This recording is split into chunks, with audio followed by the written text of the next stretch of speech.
안녕하세요. 은설TV에 오신 것을 환영합니다. 오늘의 사연을 시작하겠습니다.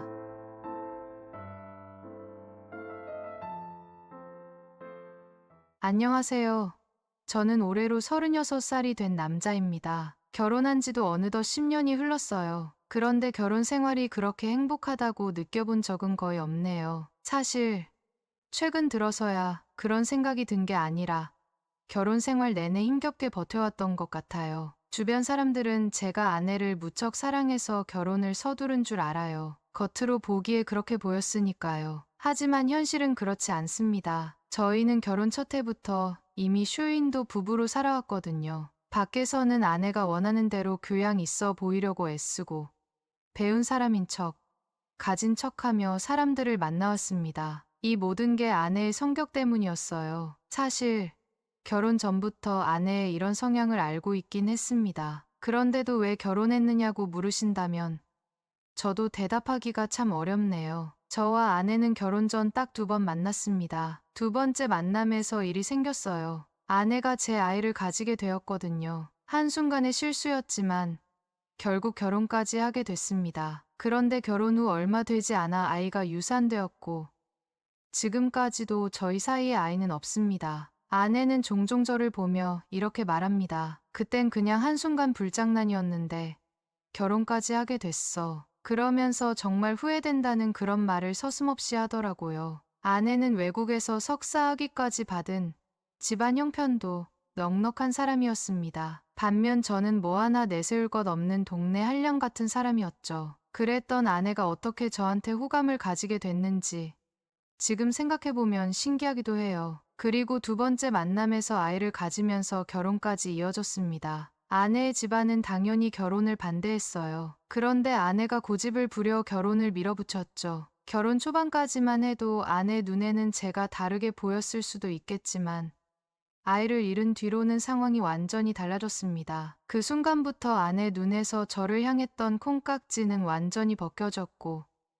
저희 부부 사이엔 갈등이 시작됐어요. 아내는 제가 못 배워서 교양이 없다고 계속 저를 몰아붙였습니다. 처음엔 참아보려 했지만 버티기가 쉽지 않더군요. 그래서 이혼하자고 몇 번 얘기했어요. 그런데 아내는 이혼녀로 남는 게 싫다며 이혼하려면 재산 분할 없이 위자료까지 내놔야 할 거야 라는 식으로 말했죠. 결국 저는 이혼도 못하고 이렇게 끌려가며 살고 있는 상황입니다. 아내는 주변 시선을 무척 중요하게 여기는 사람이에요. 그래서 밖에서는 정말 모범적인 부부처럼 보이려 애씁니다. 제 부모님이나 장인어른조차도 저희 관계가 이렇게 엉망인 줄 전혀 모르세요. 세상에서 가장 교과서적인 이상적인 부부 역할을 연기하며 살아가는 게 저희 결혼 생활의 현실입니다. 이런 이야기를 하면서도 저 스스로 참 초라해 보이네요. 하지만 이렇게라도 털어놓지 않으면 더 버티기 힘들 것 같아서요. 쇼윈도 부부로 살아가는 게 지치기는 했지만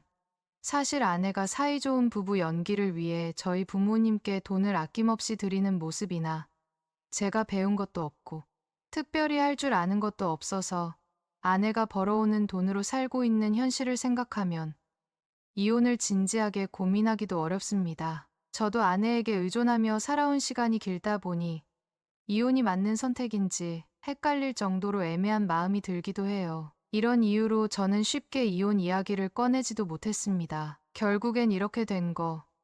쇼윈도 부부로 살아가는 데서 제가 어느 정도 이득을 얻고 혼자 스트레스를 견디면 모두가 편하지 않겠냐는 생각으로 살아왔죠. 아내도 저처럼 스트레스를 받고 있을 거라고 생각했기에 저 혼자 희생한다고 여긴 적은 없었어요. 하지만 그렇게 완벽한 부부를 연기하는 쇼윈도 부부 생활 속에서도 아내는 어느 순간부터 주변 또래의 지인들과의 모임은 완전히 기피하기 시작했습니다. 그 이유는 다름 아닌 저 때문이었습니다. 아내 말로는 제가 배운 게 없어서 그렇다는 겁니다. 아내가 지인들과 모임을 가게 되면 분위기가 마치 클래식 음악이 흘러나오는 연회장에서 와인잔을 기울이며 서로 인사를 나누는 그런 자리예요. 물론 그런 자리에서 저도 사이좋은 부부 연기는 나름대로 해낼 수 있었습니다. 하지만 배운 사람처럼 보이는 건 도저히 따라갈 수 없었어요. 세계 정세, 학술 연구 같은 주제는 제 관심사도 아니고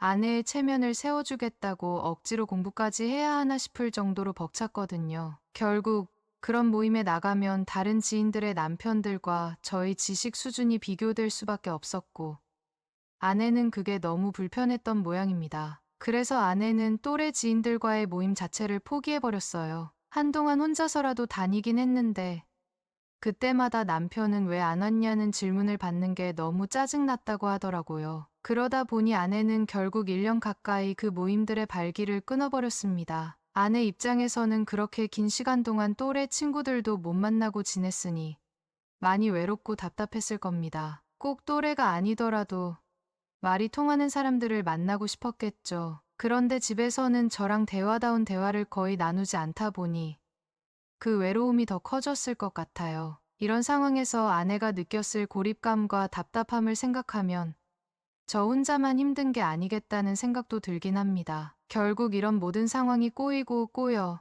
지금의 모습이 된 것 같아요. 하지만 어디서부터 어떻게 풀어야 할지 아직도 막막하기만 합니다. 1년 전으로 돌아가 보면 그날은 평소처럼 조용했던 밤이 아니었어요. 밖에서 무슨 우당탕거리는 소리가 들리길래 베란다로 나가봤더니 사다리차가 저희 창문 바로 앞에서 물건을 나르고 있더라고요. 알고 보니 윗집에 새 신혼부부가 이사 오고 있었던 거였어요. 저희 아파트가 시작하는 신혼부부에게는 조금 부담스러운 가격대라 이사 오는 모습을 보며 집이 좀 사는구나 싶었습니다. 하지만 그때는 그저 그런 생각뿐이었지.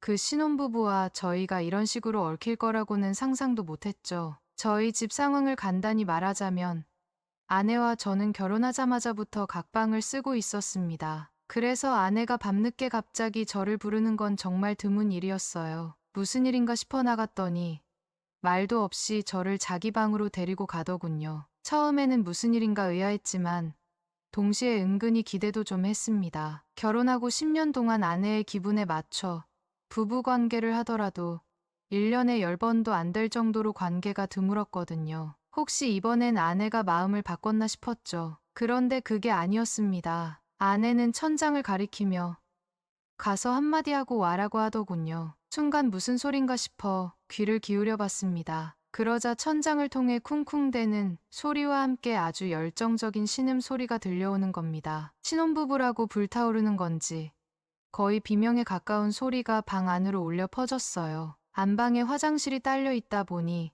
천장을 넘어오는 소리뿐만 아니라 배관을 통해 전달되는 소리도 고스란히 들렸습니다. 그 소리가 얼마나 생생했던지 마치 라이브로 중계라도 하는 것처럼 느껴질 정도였어요. 저는 순간 생각했죠. 신혼부부라면 저럴 수도 있지 않을까. 응당 그럴 나이잖아. 하지만 한편으론 저희 결혼 생활엔 그런 추억이 전혀 없었기 때문에 조금 부럽기도 했습니다. 아내는 달랐습니다. 소리 때문에 잠을 못 자겠다는 거예요. 새로 이사 온 사람들이 이렇게 시끄럽게 굴면 예의가 아니라고 가서 똑똑히 말하고 오라면서 저를 들들 볶았습니다. 교양 있는 사람이 되려면 싫은 소리하기 싫다는 게 아내의 논리였어요. 결국 저한테 이 일을 떠넘긴 거죠. 내심 정말 그렇게 불편하면 내가 직접 가면 되는 거 아니야? 싶었지만 괜히 더 문제를 키우기 싫어서 그냥 알겠다고 대답했습니다. 실크 소재 파자마를 고쳐 입으며 이런 일에 제가 나서야 하는 상황이 씁쓸하면서도 조금은 우스꽝스럽게 느껴졌어요. 어쨌든 그렇게 위층으로 향하게 되었습니다. 이 실크 소재 파자마를 입고 있던 게 참 아이러니한 일이었죠. 사실 저는 집에서는 난닝구에 고무줄 반바지를 입고 지내는 걸 좋아합니다. 그게 제일 편하거든요. 그런데 아내는 그런 차림이 교양 없어 보인다고 난리예요. 저녁 9시 이후에 배달 음식을 받거나 누군가를 마주해야 할 일이 생기면 무조건 파자마로 갈아입으라고 강요하죠. 그래서 어쩔 수 없이 그날도 그렇게 차려입고 위층으로 향했던 겁니다. 위층에 올라가 초인종을 눌렀습니다. 교양 있는 이유처럼 보여야 한다고 생각하니 문을 열면 무슨 말을 해야 자연스럽고 점잖아 보일지 고민이 많았어요. 신혼부부인데 너무 시끄럽다고 대놓고 말하면 민망하지 않을까 싶기도 했고요. 저는 초인종을 누르면 인터폰으로 대화할 줄 알았는데 뜻밖에도 철컥 소리와 함께 문이 열리더군요. 고개를 들어 문 쪽을 보는데 저는 그만 헉하고 놀랐습니다. 아니, 이 사람들이 제정신인가 싶었어요. 당연히 남편이 나올 줄 알았는데 아내가 문을 열고 고개만 살짝 내민 겁니다. 그녀는 20대 중반 정도로 보이는 예쁜 얼굴을 하고 있었어요. 솔직히 결혼하기엔 좀 일찍 한 거 아닌가? 싶은 생각이 들 정도였죠. 그런데 제가 정말 어이없었던 건 방금까지 남편과 뭘 하고 있었는지 뻔히 아는 상황에서 아내를 문 밖으로 내보낸 남편이었어요. 그 순간 남편 얼굴이 궁금해질 정도로 황당했습니다. 아무튼 저는 최대한 침착한 척하면서 아랫집인데요. 소리가 조금 시끄러워서요. 조심해 주시면 감사하겠습니다. 라고 말을 꺼냈습니다. 그녀는 네, 알겠습니다. 라고 대답했지만 표정은 썩 진지하지 않았어요. 저는 그 말을 듣고 더 이상 어쩔 도리가 없어서 민망함을 참으며 도망치듯 집으로 돌아왔습니다. 집에 돌아오니 아내는 기다렸다는 듯이 제가 했던 대화를 검사하듯 묻더군요. 교양 있게 잘 이야기한 거지. 뭐라고 얘기했는데 저는 속으로 원망이 차올랐습니다. 그렇게 못마땅하고 검사까지 할 거면 내가 직접 갔어야지. 왜 나한테 이런 민망한 상황을 떠넘겨? 이런 생각이 머릿속을 떠나지 않았어요. 그런데 문제는 여기서 끝이 아니었습니다. 윗집 신혼부부는 제 말이 통하지 않았던 건지 아니면 대놓고 무시한 건지 이후로도 밤마다 그 소리를 멈출 생각이 없더군요. 오히려 더 심해졌다고 느껴질 정도였어요. 저희 집 아래층에서 조금 시끄럽다고 했으니 조심해야겠다는 반응은커녕 들으란 듯이 더 큰 소리를 내는 것 같았습니다. 그날 들려왔던 그녀의 괴성과 제가 본 얼굴이 전혀 매치가 되지 않아서 혼란스럽긴 했지만 어쨌든 이런 상황을 더 이상 참을 수는 없었습니다. 한 번 더 주의를 줘야겠다는 생각이 들었죠. 그런데 이번엔 무슨 말을 어떻게 해야 할지 더 고민이 깊어졌습니다. 한 번 더 다녀오라고 하자 제가 준비하려던 찰나 아내가 됐어. 내가 갈게.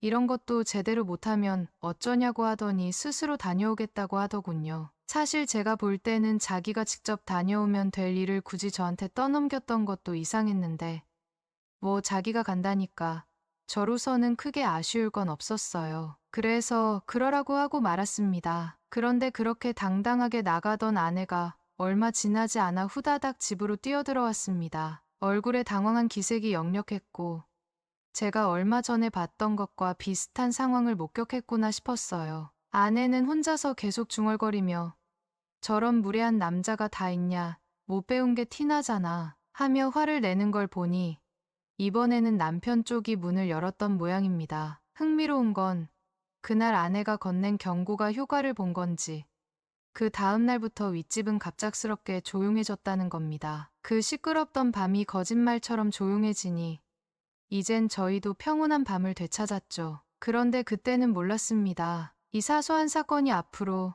저희 삶에 얼마나 큰 변화를 가져올지 말이에요. 별다른 일 없이 그저 평소처럼 흘러가는 하루였습니다. 당시 저는 일은 하고 있지 않았어요. 아내가 이왕 일을 할 거면 제대로 된 직장을 다녀야지. 이상한 직장에서 일했다가는 창피하다고 해서 아예 일하지 말라고 했거든요. 그래서 정식 직장은 없었고 필요할 때마다 단기 아르바이트나 소일거리를 찾아 잠깐씩 일하며 제 개인 유흥비 정도만 충당하고 있었습니다. 최근에는 무력도 없어서 한동안 집에서 그냥 지내고 있었죠. 그런데 그렇게 계속 집에만 있으니 지루하기 짝이 없더라고요. 그래서 그날은 산책이나 좀 해볼까 하고 밖으로 나섰습니다. 아파트 단지를 한 바퀴 돌며 걸으려고 했어요. 그런데 문제는 흡연이었죠. 아내가 사람들 눈치를 너무 보는 성격이라 집 근처에서는 담배를 피우지 못하게 했습니다. 그래서 흡연을 하려면 집에서 최소 10분은 떨어진 곳까지 가야 했어요. 그래서 거의 참는 편인데 막상 밖에 나오니 담배 생각이 나더라고요. 근처 편의점에서 담배를 하나 사서 제가 자주 가는 흡연 장소로 향했습니다. 그러던 중 길 건너에서 누군가 커다란 장바구니를 양손에 들고 낑낑대며 걸어가는 모습이 보였습니다. 바람에 머리카락이 찰랑이는 게 눈에 들어왔는데 자세히 보니 그 사람은 다름 아닌 윗집에 새로 이사 온 그 여성이었어요. 신혼부부로 비싼 아파트에 사는 걸 보면 집이 꽤 사는 줄 알았는데 차가 없나 싶었습니다. 처음에는 그냥 지나칠까 했는데 그래도 같은 건물에 사는 이웃인데 도와주는 게 맞지 않을까 싶더라고요. 마침 신호등이 바뀌기에 급히 길을 건넜습니다. 그녀가 낑낑대며 들고 있던 장바구니를 뺏듯이 받아들며 도와준다고 했더니 그녀가 깜짝 놀라며 움찔했어요. 하지만 이내 제가 아랫집 사람이란 걸 알아본 듯 안심한 표정을 짓더군요. 이렇게 많이 사셨네요. 평소엔 남편분이랑 차 끌고 같이 가지 않나요? 라고 묻자 그녀는 웃으며 원래는 오늘 저녁거리만 사려고 했는데 이것저것 사다 보니 이렇게 잔뜩 사게 됐어요. 어쩌다 이렇게 됐는지 저도 모르겠네요. 들고 오면서 몇 번이고 후회했어요. 라고 말했습니다. 그리고는 제게 도와주셔서 정말 감사합니다. 라며 진심 어린 인사를 했습니다. 그 순간 그녀의 감사 인사에 괜히 뿌듯함이 느껴지면서도 묘한 기분이 들었어요. 그녀와의 첫 만남은 민망한 상황이었지만 이번에는 조금 달라 보였거든요. 며칠 전 문 앞에서 그녀를 마주했을 때와는 달리 이번에 만난 그녀는 예의도 바르고 상식적인 사람처럼 보였습니다. 하지만 한편으론 궁금했죠. 그날 밤엔 대체 왜 그런 차림으로 나왔던 걸까 하고요. 그러나 괜히 그런 말을 꺼냈다간 제가 이상한 사람